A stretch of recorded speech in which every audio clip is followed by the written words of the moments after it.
برادران ملت اسلامی، السلام علیکم ورحمۃ اللہ وبرکاتہ۔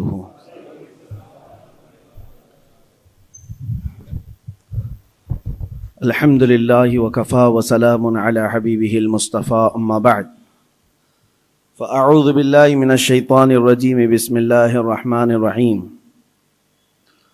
ان اللہ اشتری من المؤمنین انفسهم واموالهم بان لهم الجنہ یقاتلون فی سبیل اللہ فیقتلون ویقتلون وعدا علیہ حقا فی التوراۃ والانجیل والقرآن ومن اوفى بعہدہ من اللہ فاستبشروا ببیعکم الذی بایعتم بہ وذلک هو الفوز العظیم۔ صدق اللہ مولانا العظیم۔ بارگاہ رسالت معاب صلی اللہ علیہ وسلم میں درود پاک کا ہدیہ پیش کریں۔ اللہم صلی علی سیدنا و مولانا محمد معدن الجود والکرم وآلہ واصحابہ الکرام وابنہ الکریم وبارک وسلم صلاۃ دائمۃ سرمدا ابدا۔ میں معذرت خواہ ہوں، حضرت علامہ مولانا نعیم صاحب آپ کے خطیب و امام آپ کے درمیان بیان فرما رہے تھے، درمیان میں حاضر آ گیا اور ان کی یہ عنایت ہے، محبت ہے کہ ان کے اس ممبر پر یا ان کے اس مصلی پر میں آپ سے خطاب کرنے آتا ہوں، بلکہ یہ ہمارا پرانا رشتہ ہے کہ اس مسجد پاک میں ایک روحانیت ہے جس کو ہم بھی محسوس کرتے ہیں اور آپ بھی محسوس کرتے ہیں۔ دور دراز علاقے میں جہاں کہیں پر بھی ہو، ہم پروگراموں کو ختم کر کے جمعہ یہاں پڑھنے کی خواہش رکھتے ہیں۔ اللہ تبارک و تعالی یہ رشتہ روحانیت کو سلامت رکھے۔ آج کے حالات کے اعتبار سے ایک چیز بہت عام ہو گئی ہے اور وہ ہے موت۔ موت کا فلسفہ سب کو پتہ ہے، موت سے لوگ گھبراتے بھی ہیں، ڈرتے بھی ہیں، اور ایک نیوز بنتی ہے، خبر بنتی ہے، لیکن اب کے زمانے میں تو ایسا لگ رہا ہے موت اتنی عام کر دی گئی ہے کہ لوگ 2 منٹ 3 منٹ افسوس کرنے کے بعد پھر اس کو بھول جاتے ہیں۔ جنگوں میں جو موتیں ہو رہی ہیں ان موتوں کا تو شمار ہی کیا ہے۔ آج ایک آنکڑا جو بتا دیا جاتا ہے، ایک عدد جو ہم کو بتا دی جاتی ہے، وہ اپنی جگہ پر، لیکن حقیقت کیا ہے، میدان میں کیا چل رہا ہے، یہ اللہ بہتر جانے، اور ان علاقے کے لوگ جن کے ساتھ یہ مصیبتیں آئی ہیں وہ بہتر جانے۔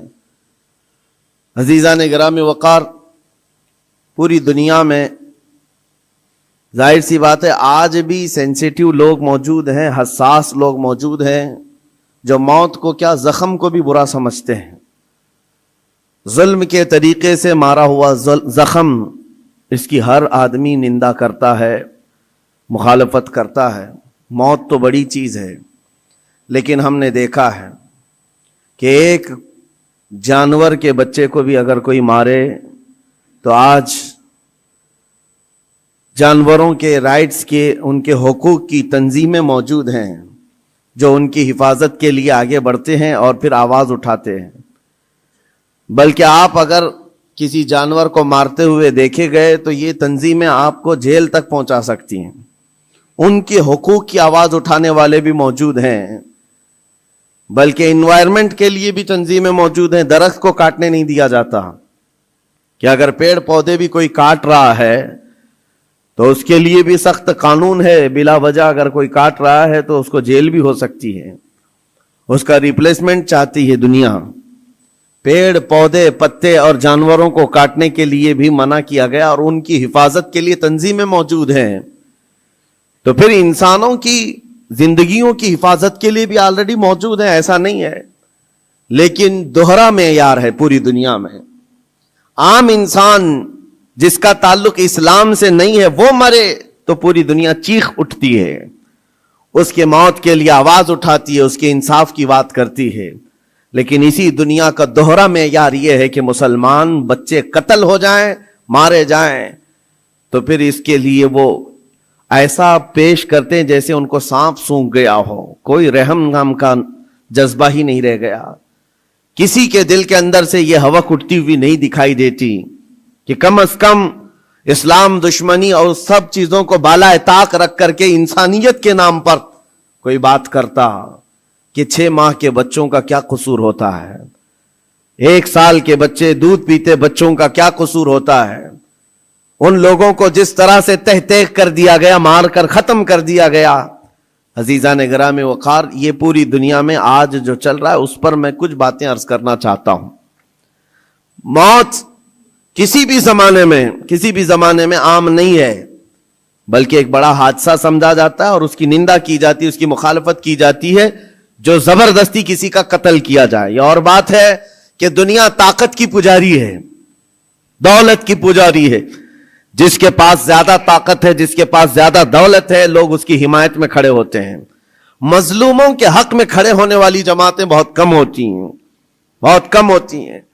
لیکن ان تمام معاملات سے ہٹ کر میں آپ سے گفتگو یہ کرنا چاہتا ہوں، جتنی بھی اسلام پر موتیں ہو رہی ہیں، ظلماً قتل کیے جا رہے ہیں، ایک بات یاد رکھو، اسلامی ایک جذبہ موجود ہے ہمارے ہاں، وہ شہادت کی موت پا رہے ہیں۔ شہادت ایک درجہ ہے، اور جب یہ چیز آپ کے تصور میں آ جائے تو میرے عزیزو ہم بھی یہ محسوس کریں گے کہ اللہ کریم ہم سب کو شہادت کی موت نصیب فرمائے، کیونکہ شہادت ایک مقام کا نام ہے، ایک مرتبے کا نام ہے۔ جو شہید ہوتا ہے اسلام میں اس کا بڑا رتبہ ہے۔ نبی پاک صلی اللہ تعالی علیہ وسلم نے تو فرمایا، نبیوں اور شہیدوں کے درمیان صرف 1 درجے کا فرق ہے، 1 درجے کا فرق ہے۔ جو شہید ہوتا ہے وہ اللہ تبارک و تعالیٰ کی جنت میں اسی مقام پر ہوتا ہے جہاں اللہ کے نبی ہیں۔ انبیاء کرام علیہ السلام کا جو جنت میں مقام ہوتا ہے اس سے 1 درجہ نیچے شہیدوں کا مقام ہے۔ شہداء اسلام، ان کی ایک عظیم تاریخ ہے، اور شہید کیوں کہا جاتا ہے اور شہید ہوتا کون ہے، یہ تھوڑی سی ڈیفینیشن معلوم ہونا چاہیے۔ شہید 3 قسم کا ہے، شہید حقیقی ہے، شہید فقہی ہے، شہید حکمی ہے۔ یعنی حقیقی شہید وہ ہے جو اللہ کی راہ میں کافروں کی طرف سے، دشمنوں کی طرف سے ظلماً قتل کر دیا گیا اور اس پر کوئی دیت واجب نہ ہوئی ہو، خون بہا اس کا نہ دینا پڑا ہو۔ اس طرح کے جو شہید ہے اللہ کی راہ میں مارا گیا وہ حقیقی شہید ہے، جس کی فضیلت میں قرآن میں اللہ نے فرمایا وَلَا تَقُولُوا لِمَنْ يُقْتَلُ فِي سَبِيلِ اللَّهِ أَمْوَاتٌ بَلْ أَحْيَاءٌ وَلَكِنْ لَا تَشْعُرُونَ۔ جو اللہ کی راہ میں مارے جائیں انہیں مردہ مت کہو، وہ زندہ ہیں، تمہیں اس کا شعور نہیں۔ اللہ قرآن میں فرماتا ہے وَلَا تَحْسَبَنَّ الَّذِينَ قُتِلُوا فِي سَبِيلِ اللَّهِ أَمْوَاتًا بَلْ أَحْيَاءٌ عِنْدَ رَبِّهِمْ يُرْزَقُونَ۔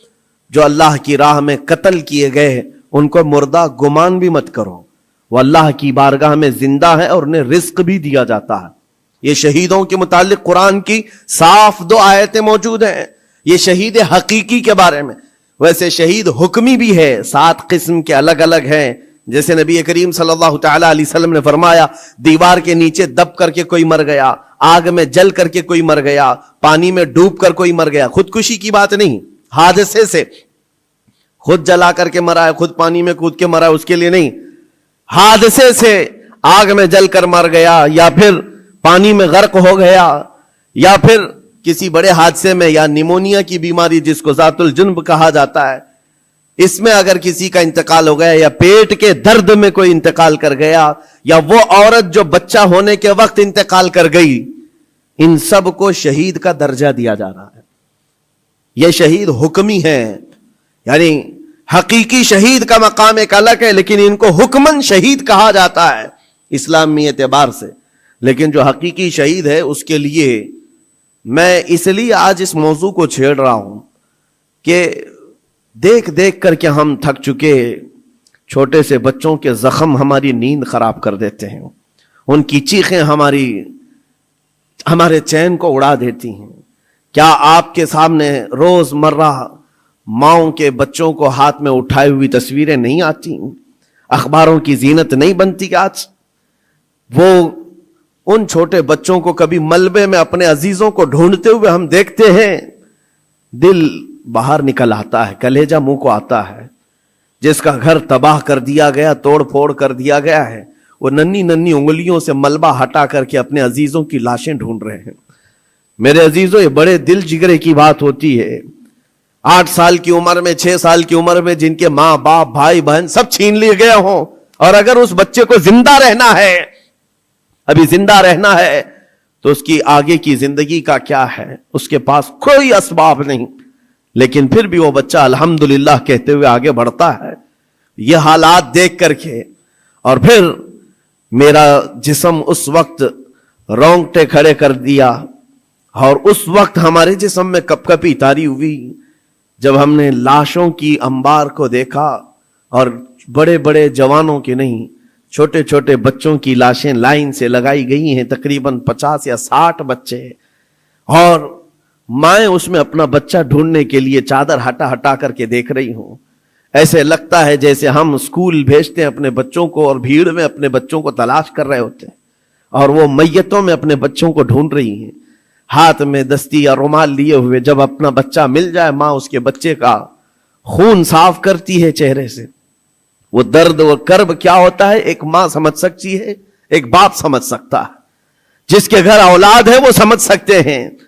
لیکن یہ درد جو بچوں کا دیکھا ہم نے, کسی کا ہاتھ کٹا, کسی کا پیٹ پھٹا, کسی کا سر پھٹا, لیکن ان تمام چیزوں کو دیکھ کر جب رونگٹے کھڑے ہوتے, پھر میں نے پڑھنا شروع کیا. اس بات پر آ کر کے پھر دل مطمئن ہوا. میرے نبی پاک صلی اللہ علیہ وسلم نے فرمایا, جو اللہ کی راہ میں شہید ہوتا ہے, تم کیا سمجھتے ہو اس کو درد بہت زیادہ دیا جاتا ہے؟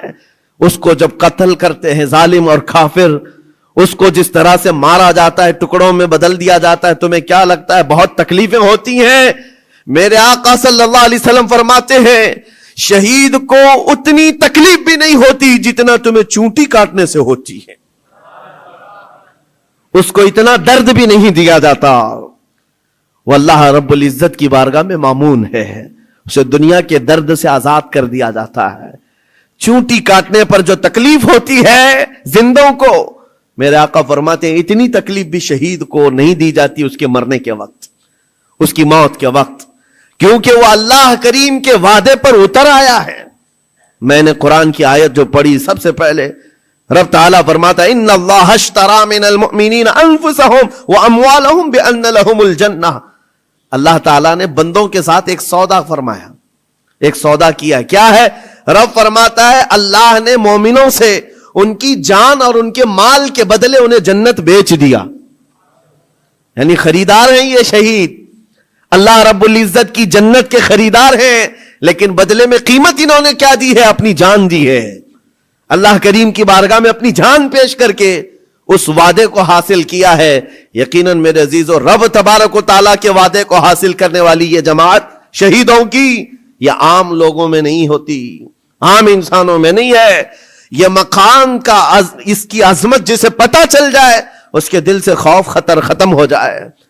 میرے آقا صلی اللہ تعالی علیہ وسلم فرماتے ہیں جنت میں سب چلے جائیں گے, جو جنتی ہوں گے قیامت کے دن, جن ایمان والوں کو جنت میں جانے کی بشارت ہوگی وہ جنت میں جا چکے ہوں گے, اور کوئی جنتی مومن ہرگز یہ نہیں چاہے گا کہ جنت سے باہر نکل کر کے آئے, کوئی نہیں چاہے گا. مگر میرے آقا فرماتے ہیں صرف شہید ایک ایسا ہوگا, شہید صرف ایسا ہوگا جو اللہ کریم کی بارگاہ میں یہ عرض کرے گا, مولا پوچھے گا اے شہید تجھے اور کسی نعمت کی ضرورت ہے جنت میں؟ وہ کہے گا کہ مولا بس ایک ہی خواہش ہے, دنیا میں تو پھر بھیج, پھر تیرے نام پر قتل ہو کر کے آؤں, پھر تیرے نام پر مر کر کے آؤں, پھر مجھے دنیا میں بھیج, پھر تیرے نام پر مر کر کے آؤں. اس لیے کہ شہادت میں جو لطف ہے وہ مجھے یہاں نہیں ملتا. عزیزان گرامی, یہ صرف شہید کے بارے میں میرے آقا صلی اللہ علیہ وسلم نے فرمایا, اور یہ فضیلت بیان کر کے خود میرے آقا فرماتے ہیں, حضرت ابو ہریرہ رضی اللہ تعالیٰ عنہ سے روایت ہے, بخاری شریف کی حدیث ہے, فرماتے میرے آقا میری خواہش ہے کہ اللہ کی راہ میں قتل کیا جاؤں, پھر زندہ کیا جاؤں, پھر قتل کیا جاؤں, پھر زندہ کیا جاؤں, پھر قتل ہوں, پھر زندہ ہو جاؤں, اور اسی میں اللہ کی رضا حاصل کر لوں. یہ میرے آقا صلی اللہ علیہ وسلم فرماتے ہیں. عزیزان گرامی وقار, جو شہید ہو چکے اللہ کی بارگاہ میں ہیں وہ نعمتوں میں ہیں, وہ زندے ہیں, بلکہ ہم سب سے بہتر ہیں. ان کے مقام کو پوری دنیا والے ابھی مل کر نہیں پہنچ سکتے. اللہ کریم نے ان کو جو شہادت کا انعام عطا کیا ہے, میں آپ کو بتاتا ہوں صحابہ اکرام رضوان اللہ تعالی علیہم اجمعین کی دو مثالیں. کیا جذبہ تھا ان کے اندر. جب میرے آقا صلی اللہ تعالی علیہ وسلم احد کے میدان کی طرف روانہ ہو رہے تھے تو ایک صحابی عمرو بن جموح رضی اللہ تعالیٰ عنہ، جن کے 4 بیٹے حضور کے ساتھ جا رہے ہیں جنگ میں، 4 بیٹے جا رہے ہیں. کسی کا ایک بیٹا گھر سے نکلے بڑی بات ہے، 4 بیٹے جا رہے ہیں اور نبی پاک صلی اللہ تعالی علیہ وسلم صفیں درست فرما رہے ہیں. اور یہ صحابی حضرت عمرو بن جموح بوڑھے تھے اور لنگڑے بھی تھے، پیر میں عذر تھا. حضور پاک صلی اللہ تعالی علیہ وسلم کی بارگاہ میں آئے، کہا یا رسول اللہ میری خواہش ہے میں بھی آپ کے ساتھ حاضر ہو جاؤں. بچے مجھے جانے نہیں دینا چاہتے ہیں. 4 بیٹوں نے زبردستی باپ کو گھر میں بٹھایا تھا، ابا آپ نہیں جائیں گے، ہم جائیں گے رسول اللہ کے ساتھ. اور باپ اس بات پر لڑائی کر رہے ہیں بیٹوں سے، نہیں میں بھی جاؤں گا. حضور پاک صلی اللہ تعالی علیہ وسلم کے پاس آ کر ایسے درد بھرے انداز میں انہوں نے کہا تھا، میرے آقا صلی اللہ علیہ وسلم نے انکار نہیں فرمایا، کہا کہ ٹھیک ہے آپ بھی چلیں. پہلے حضور نے فرمایا آپ کے تو 4 بیٹے شریک ہیں، آپ کے 4 بیٹے شریک ہیں، آپ گھر میں رہ جائیں. حضور پاک صلی اللہ علیہ وسلم نے جب یہ فرمایا تو وہ کیا کہنے لگے، آواز نکال کر رونے لگے. کہا تف ہے میرے بڑھاپے کو، میرے بڑھاپے نے مجھے نبی سے دور کر دیا. جوان ہوتا میرے بیٹوں کی طرح تو میں بھی جاتا. حضور پاک نے فرمایا نہیں آپ بھی جا سکتے ہیں. لنگڑا پیر تھا. حضور نے فرمایا کیسے چلو گے، دقت ہوگی، تکلیف ہوگی. وہ صحابی کہتے ہیں یا رسول اللہ صلی اللہ علیہ وسلم میں یہ چاہتا ہوں جس طرح لنگڑ لنگڑ کر کے میں یہاں چلتا ہوں ایسی لنگڑ لنگڑ کر کے جنت پہنچ جاؤں. کیا یہ ممکن ہے؟ حضور پاک نے ان کے جذبے کو دیکھا، فرمایا آپ چلیں. گھر آئے، اپنے اہل خانہ سے کہا جلدی جلدی تیاریاں کرو میں بھی جا رہا ہوں. خوشی کی انتہا نہیں. جب جانے کا وقت تھا دروازے پر ان کی اہلیہ آئی اور ان کو ایسے ہی تفریح کے طور پر کہا، دل لبھانے کے لیے کچھ باتیں کی جاتی ہیں. بیوی نے ایسے ہی کہا عمرو بن جموح تم تو جا رہے ہو، مجھے لگتا ہے تم بھاگ کر کے آ جاؤ گے. میدان جہاد میں جا رہے ہو، جنگ کے میدان میں جا رہے ہو اور سخت ہوتا ہے میدان، بھاگ کے آ جاؤ گے. بیوی کا یہ صرف تانا سنا تو گرج کر کے کہنے لگے سنو خبردار، اور اللہ کی بارگاہ میں ہاتھ اٹھایا، اللہم ارزقنی شہادتا فی سبیلک ولا تردنی الی اہلی خائبا. یا اللہ، اے اللہ تو اپنے راستے میں مجھے شہادت دے دے اور کبھی بھی زندگی میں مجھے میرے گھر واپس مت لوٹا، گھر واپس مت لوٹا. ہم تو گھر سے نکلتے ہوئے گھر واپس آنے کی سلامتی کی دعائیں کر کے نکلتے ہیں، اللہ صحیح سلامت لوٹا ہے اور وہ جذبہ الگ ہے. نبی پاک صلی اللہ علیہ وسلم کے ساتھ جاتے ہوئے کہہ رہے ہیں واپس نہ لوٹا. گئے جنگ میں شریک ہو گئے اور وہ جنگ بڑی سخت تھی. احد کی جنگ تو آپ کو میں نے کئی مرتبہ ذکر کیا ہے، بہت سخت امتحان تھا صحابہ کا، جہاں 70 صحابہ شہید ہوئے ہیں اس میں حضرت عمرو بن جموح بھی شہید ہو گئے.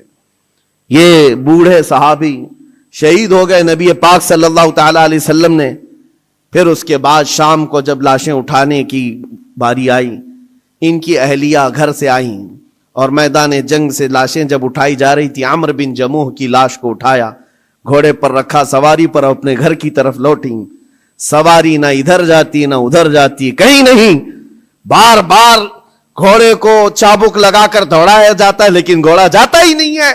وہ تنگ آ گئی، مجبور ہو گئی، کہا کیا ہے، لاش اتنی بھاری ہو گئی، وزن ہو گئی، کیا ہے یہ؟ نبی پاک صلی اللہ علیہ وسلم کی بارگاہ میں آ کر کے ان کی اہلیہ نے کہا آقا سب اپنی لاشیں لے جا رہے ہیں، میں بھی ان کی لاش اپنے گھر لے جا کر ان کو تھوڑی دیر کے لیے رکھنا چاہتی ہوں، لیکن سواری ہے کہ آتی نہیں آگے. میرے آقا نے فرمایا گھر سے نکلتے وقت انہوں نے کیا کہا تھا؟ ان کی اہلیہ نے کہا تھا، انہوں نے کہا تھا اللہ کی بارگاہ میں کہ مولا مجھے گھر واپس سلامت نہ لوٹانا. حضور فرماتے ہیں اس کی دعا قبول ہو چکی ہے، نہ وہ زندگی میں واپس لوٹا نہ تم اس کی لاش لے جا سکتی ہو. اسی میدان میں حضرت عمرو بن جموح کو دفن کر دیا گیا. یہ ان شہیدوں کی بات کر رہا ہوں جن کے موت کے بعد بھی ان کا تصرف جاری رہتا ہے، ان کا تصرف. حضرت خبیب ابن عدی رضی اللہ تعالیٰ عنہ مشرکین کی قید میں آ گئے تھے. یہ کفار مکہ نے ان کو قید کر لیا تھا اور لوہے کے پنجرے میں ڈال کر کے رکھا تھا. کئی دنوں تک بھوکا پیاسا رکھا، پنجرے میں رکھا اور اس کے بعد کئی مرتبہ ان پر کوششیں کی گئیں کہ تم دین اسلام چھوڑ دو، تم نبی پاک کے خلاف بولو، لیکن وہ جوان مرد خبیب ابن عدی ایسے تھے، اپنے ایمان پر جمے ہوئے، استقامت کا جذبہ ایسا، ہر مصیبت کو گلے لگا لیا، یہاں تک کہ کفار و مشرکین نے ان کو پنجرے سے باہر نکالا، ان کے ناخنوں کو پکڑ سے کھینچا اور وہ کراہتے رہے، درد اپنی جگہ پر، اور اس کے بعد ان کے جسم کو جگہ جگہ تیروں سے چھلنی کیا، اور مقام تنعیم پر جو مکہ میں آج جامع مسجد عائشہ ہے وہاں قریب میں، آپ کو ایک سولی پر چڑھا دیا گیا، حضرت خبیب ابن عدی کو ایک کھمبے پر باندھ کر کے سولی دے دی گئی اور لاش کو لٹکا کر رکھا، اور ایسی لاش لٹکتی رہی۔ یہی خبیب ابن عدی ہے جن کو سولی پر چڑھنے سے پہلے کافروں نے پوچھا تھا کیا یہ اچھا ہوتا خبیب تمہاری جگہ محمد ہوتے اور تم آرام کر رہے ہوتے، تب انہوں نے گرج کر کہا تھا ظالمو خبردار، تم میری جگہ مصطفیٰ کی بات کرتے ہو، میرے جسم کے اور 1000 ٹکڑے ہو جائے مجھے گوارا ہے، میرے نبی کے قدموں میں تلوے میں کانٹا بھی چبھے یہ مجھے برداشت نہیں۔ ان کا جذبہ تھا استقامت۔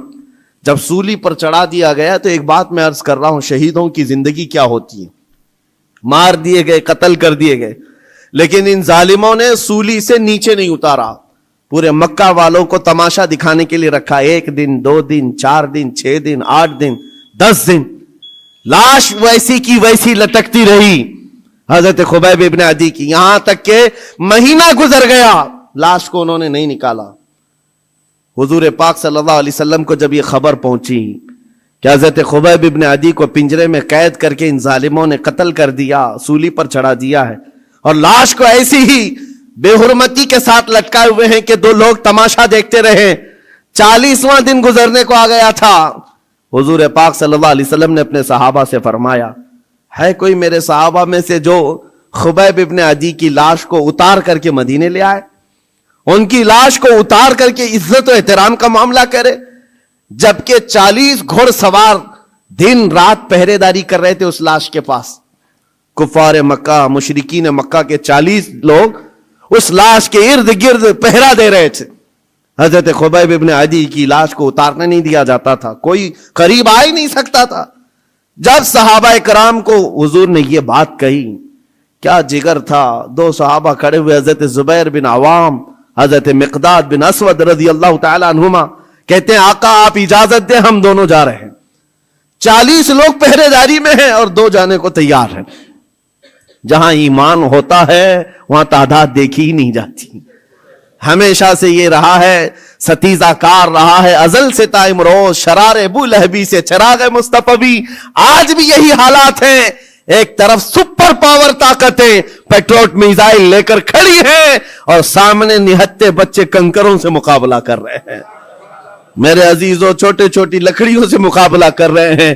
بظاہر دنیا کو آج دیکھنا چاہیے، کربلا کی داستان سناتے ہیں، ہو سکتا ہے کسی کو یقین نہ آئے، ایک طرف 22,000 تھے، ایک طرف 72 تھے، لوگ ہو سکتا ہے کہانی سمجھتے ہوں، آج کی اس دنیا میں آنکھیں کھول کر دیکھ لو، ہائی ٹیکنالوجی ایک طرف ہے اور نہتے چھوٹے سے بچے ایک طرف ہیں، لیکن ان کا جذبہ تو دیکھو، ظالموں کے ہاتھ میں ہاتھ دینے کو آج بھی تیار نہیں، بلکہ آج بھی ڈٹے ہوئے ہیں، جمے ہوئے ہیں، اور ان کا جذبہ صرف اتنا ہے بیت المقدس کو آزاد کرا کر کے دم لیں گے، اور میرے آقا کا فرمان ہے ان کے ساتھ، وہ آج یا کل ختم ہونے والے نہیں، میرے آقا نے فرمایا یہ جماعت قیامت تک حق کے لیے لڑتی رہے گی، قیامت تک لڑتی رہے گی۔ 2 صحابہ کھڑے ہوئے، حضور کی اجازت لے کر کہا ہم جاتے ہیں حضرت خبیب ابن عدی کو لانے کے لیے، اور 2 گھوڑے دوڑاتے ہوئے پہنچے مکہ۔ جب مکہ پہنچے جہاں سولی چڑھائی گئی تھی، 40 لوگ پہرے داری میں ہیں، ان کے بیچ میں سے جانا اور لانا عام بات نہیں تھی، لیکن جس وقت یہ پہنچے ایک بات یاد رکھو، قرآن میں رب تعالیٰ فرماتا ہے وَمَكَرُوا وَمَكَرَ اللَّهُ وَاللَّهُ خَيْرُ الْمَاكِرِينَ۔ کافر منصوبہ بناتے ہیں، کافر منصوبہ بناتے ہیں، اور اللہ خفیہ تدبیر کرتا ہے، اور اللہ کی خفیہ تدبیر غالب آتی ہے۔ جب مولا چاہے تو سارے پلاننگ فیل ہوتی ہیں، سارے ڈیفنس سسٹم ٹوٹ جاتے ہیں، چرمرا جاتے ہیں، ختم ہو جاتے ہیں، کبھی آپ طاقتوں کے غرور اور نشے کو دیکھ کر کے مروب مت ہونا. اے مومنو، ہمیشہ ایک بات یاد رکھو، جب دنیا اپنے اوج پر پہنچے اس کے باوجود بھی اللہ ہمارے ساتھ ہے. اللہ کی طاقت بھی ہے. نمرود نے اپنے زمانے میں ایک کام کیا تھا، ٹاور بنایا تھا بہت بڑا، اور لاکھوں لوگوں کو جمع کیا تھا خدا سے لڑنے کے لیے، خدا سے لڑنے کے لیے، اور کہا تھا کہ میں خدا سے لڑ کر کے اس کو گرا دوں گا اور موت و حیات اپنے ہاتھ میں لے لوں گا، پوری دنیا کا نظام میں چلاؤں. اور اس وقت یہ اسرائیلی روایات میں آج بھی موجود ہے چیز.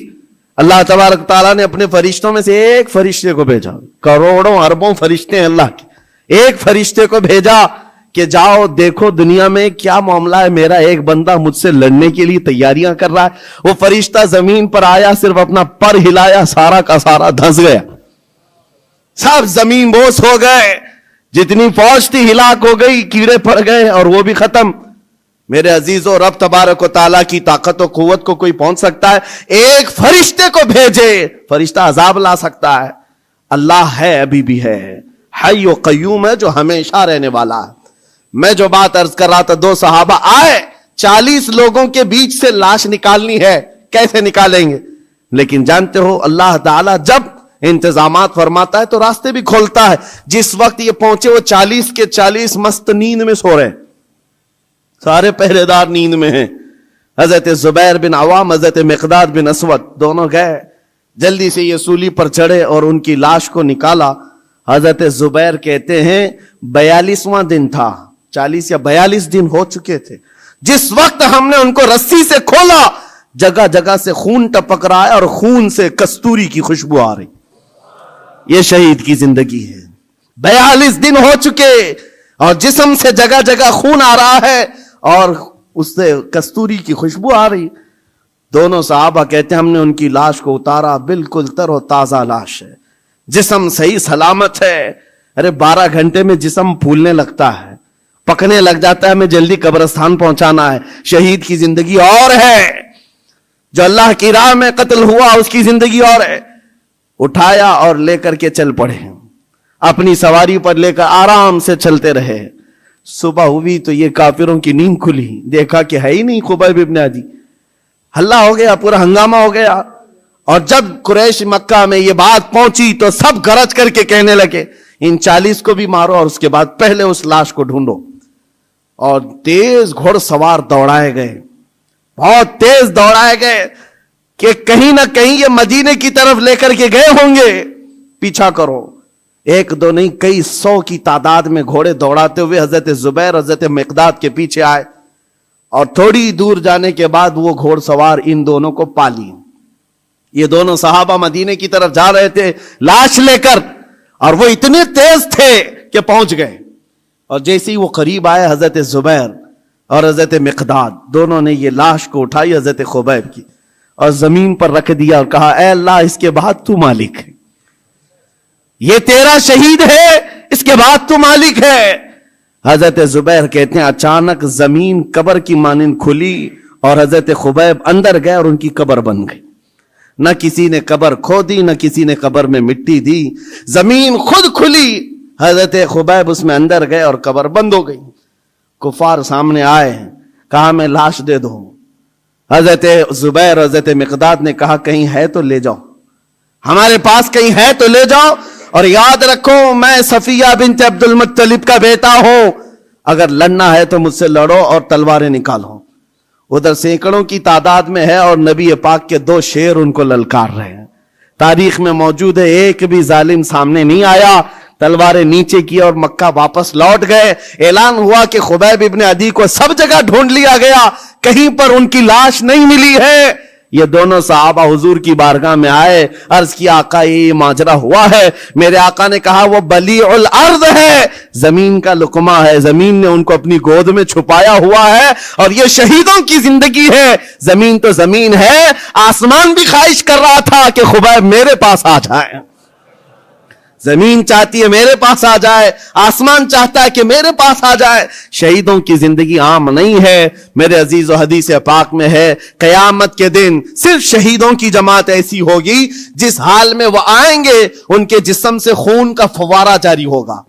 جو شہید قیامت کے دن آئیں گے ان کے جسم پر خون کا فوارہ ہوگا، جگہ جگہ سے خون نکل رہا ہوگا، لیکن حضور یہ بھی فرماتے ہیں دنیا کا خون ہے جو بدبو کرتا ہے، شہیدوں کا خون قیامت کے دن مشک و عنبر کی خوشبو پھیلا رہا ہوگا، مشک و عنبر کی خوشبوئیں دے رہا ہوگا، اور یہاں تک کہ وہ اتنی تیز جنت کے دروازے پر جائیں گے جتنی تیز کوئی نہیں۔ نبیوں کے بعد سب سے پہلے لوگ ان کو دیکھ کر پوچھیں گے یہ کون ہے جو جنت کے دروازے پر سب سے پہلے پہنچے ہوئے ہیں؟ فرماتے ہیں میرے آقا، فرشتے اعلان کریں گے یہ اللہ کی راہ میں قتل ہونے والے وہ شہید ہیں جو یہاں دنیا میں مرے تھے تو ایک آن کے لیے اور اس کے بعد زندہ کر دیے گئے اور ابھی تک ان کو رزق بھی دیا جاتا ہے۔ عزیزان گرامی وقار، یہ باتیں اس لیے مجھے بتانا ضروری ہے کہ مسلمانوں کو ایسا لگتا ہے شہادت کا کانسیپٹ ختم ہو گیا، وہ زمانے میں تھا۔ آج حیرت کی بات ہے، ایک علاقے میں گیا تھا اور کان میں آ کر کے ایک ٹرسٹی صاحب نے مجھ سے کہا کہ حضرت تو شہادت کے بارے میں کچھ نہ بولے، ان کو ایسا لگا کہ ان کا بیٹا چلا جائے گا۔ ہم نے پورا بیان اسی پر کیا، کہا کہ یہ اسلام ہے، یہ اسلام ہے، اس سے کہاں تک بھاگو گے؟ ہم نبی پاک صلی اللہ علیہ وسلم کی وہ پاکیزہ سیرت بیان کر رہے ہیں۔ ارے شہادت کیا آپ سمجھتے ہو تم نکلو گے تو مل جائے گی؟ شہادت اللہ کی نعمت ہے، وہ جسے چاہتا عطا کرتا ہے۔ ہماری حیثیت کیا ہے؟ ہماری حیثیت کیا ہے؟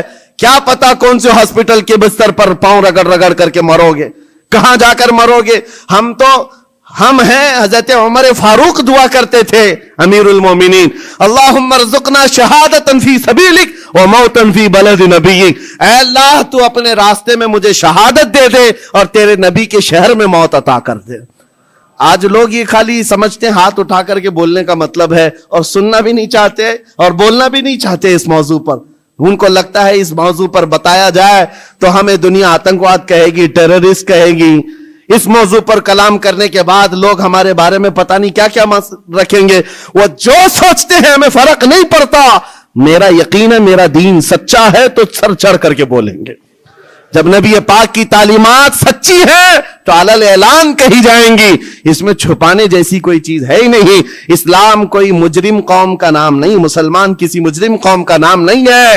ہماری تاریخ گواہ ہے ہم نے ظلم کبھی کیا نہیں ہے، لیکن ساتھ میں ہم یہ بھی کہتے ہیں ظالم کو اس کی کلائی پکڑنا بھی اسلام ہی سکھاتا ہے۔ ہم ظلم کرنے کی اجازت ہرگز نہیں دیتے، لیکن اس کا مطلب یہ نہیں ہے کہ ظالم کے خلاف بھی نہیں بولتے۔ ہم ظالم کے خلاف ہر زمانے میں بولتے رہیں گے۔ اللہ کریم ہمیں وہی زبان عطا کرے جو حق بولنے والی ہو، اور وہی کان عطا کرے جو حق سننے والے ہوں۔ اور اخیر میں یہی دعا کروں گا، آج غزہ کے فلسطین کے ان بچوں کے لیے میرے عزیزوں دل کشادہ رکھو کہ وہ اللہ کی بارگاہ میں شہید ہیں، اور ان کو تکلیف اتنی بھی نہیں ہوتی جتنا چونٹی کاٹنے کے برابر تکلیف ہوئی ہے۔ وہ اللہ کی نعمتوں میں مزے سے ہیں اور رب تبارک و تعالیٰ کے انعامات و اکرامات میں ہیں۔ کیوں؟ اس لیے کہ ان کا امتحان لیا گیا، ان کی آزمائش ہوئی اور وہ اپنے امتحان میں کھرے اترے تو رب تعالیٰ نے ان کے لیے کیا بشارت دی؟ میرے آقا فرماتے ہیں جنت کے 8 دروازے ہیں، 8 دروازے ہیں، لیکن میرے آقا فرماتے شہید جنت کے جس دروازے سے چاہے اسے داخلہ مل سکتا ہے، وہ جہاں سے چاہے جنت میں جائے، رب کی جنت اس کے لیے کشادہ ہے۔ مولا کریم ہم سب کی زندگیوں کو ایمان و عمل کے ساتھ عطا فرمائے، ایمان پر موت عطا فرمائے۔ مولا ہم سب کو شہادت کا جذبہ عطا فرمائے، ہم سب کو شہید کی موت عطا فرمائے۔ مولا قدیر و جبار احسن الخالقین ان مظلوموں پر جو آج ظلم ہو رہا ہے تو غیب سے ان کی مدد نازل فرما۔ اے اللہ ان کے دشمنوں کو خائب و خاسر فرما دے، ان کے دشمنوں پر زمین کو تنگ فرما دے، ان کے دشمنوں کو ذلیل و خوار کر دے۔ اے اللہ وہ جس طرح ایمان پر جمے ہوئے ہیں ان کے استقامت میں مزید طاقت عطا فرما۔ اے رب ذوالجلال ہم نے زندگیوں میں خوشیاں بہت دیکھی ہیں، ہماری خوشیاں ان بچوں میں تقسیم فرما دے، ان غریب مظلوموں میں ہماری خوشیاں بانٹ دے۔ اے اللہ ہماری دعاؤں کو حضور کے نالین کے صدقے قبول فرما۔ وصلی اللہ تعالی علی خیر خلق محمد وآلہ واصحابہ اجمعین، وآخر دعوانا الحمد للہ رب العالمین۔